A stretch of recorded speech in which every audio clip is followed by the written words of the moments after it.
ছাগল অফিচাৰ লগত আজি আমাৰ আলোচনা হ'ল মন চেম্বাৰ্ছ অফ কমাৰ্চত যিটো আমাৰ চৰকাৰৰ নতুন গাইডলাইন আজিৰ পৰা যিটো দোকান খুলিবৰ কাৰণে 1/3 যিটো গাইডলাইন দিছে সেই গাইডলাইনটোৰ সম্পৰ্কত আজি আমি আলোচনা কৰিলোঁ। মৰাণ আৰক্ষী থানাৰ ভাৰপ্ৰাপ্ত আৰক্ষী বিষয়া লগতে মৰাণৰ ছাগল ইন্সপেক্টৰো আছিলে। তেওঁলোকৰ উপস্থিতিত মৰাণ আঞ্চলিক বিভাগ আণ্ডাৰত মৰাণ দৈনিক বজাৰ কমিটিৰ মানুহখিনিও আছিলে। আমি আলোচনা কৰিলোঁ। আলোচনাৰ পিছত এটা সিদ্ধান্ত হ'ল যে মৰাণত যিখিনি ব্যৱসায়িক প্ৰতিষ্ঠান আছে সেই প্ৰতিষ্ঠানসমূহৰ গ্ৰছাৰী আৰু ফাৰ্মাচী আৰু আপোনাৰ কিতাপৰ দোকানখিনি সম্পূৰ্ণ খোলা ৰাখিব আপোনাৰ ৰাতিপুৱা 6টা বজাৰ পৰা 5টা বজালৈকে।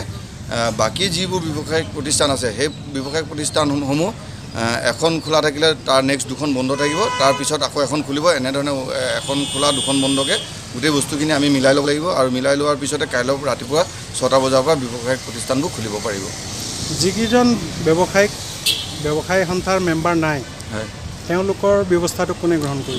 এইটো এতিয়া ব্যৱসায়িক সন্থাৰ মেম্বাৰ নাই বা আমাৰ যিখিনি ব্যৱসায় কৰি আছে সেই গোটেইখিনি আমি ব্যৱসায় সন্থাৰ আণ্ডাৰতে থাকে বুলি আমি ধৰি লওঁ। গতিকে আমি তেওঁলোকৰ ক্ষেত্ৰতো আমাৰ এই যিটো গাইডলাইন থাকিব সেই গাইডলাইন মতে তেওঁলোকে চলিব লাগিব। ইয়াত চেলুন আৰু পাৰ্লাৰৰ কাৰণে কি নিৰ্দেশ আছে? চেলুন পাৰ্লাৰ সম্পূৰ্ণৰূপে বন্ধ থাকিব, ভাতৰ হোটেল সম্পূৰ্ণৰূপে বন্ধ থাকিব। ৰেষ্টুৰেণ্ট খুলিব পাৰিব, যিটো চাহৰ হোটেল বা ৰেষ্টুৰেণ্ট মিঠাই ৰেষ্টুৰেণ্ট এনেকুৱা ধৰণৰখিনি খুলিব পাৰিব। কিন্তু তেওঁলোকৰ ক্ষেত্ৰত এটাই কৈছে যে মিঠাই দোকানসমূহে মিঠাইখিনি বিক্ৰী কৰিব পাৰিব, কাষ্টমাৰক লৈ যাব লাগিব। তেওঁলোকে তাত বহি চাহ খাব বা মিঠাই খাব নোৱাৰিব। আৰু চাহৰ হোটেলবোৰৰ ক্ষেত্ৰতে একে, চাহ তেওঁলোকে বনাই দিব পাৰিব, যিসকল গ্ৰাহক তেওঁলোকে লৈ যাব।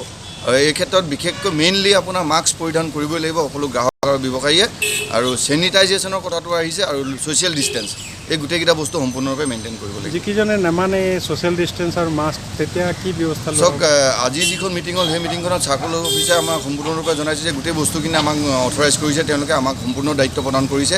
আৰু এই ক্ষেত্ৰত আমি যিখিনি নিৰ্দেশনা দিম, কোনো ব্যৱসায়ীয়ে যদি এই ক্ষেত্ৰত কোনো নিৰ্দেশনা নামানে তেতিয়াহ'লে তেওঁৰ ওপৰত আইনমতে ব্যৱস্থা গ্ৰহণ কৰা হ'ব।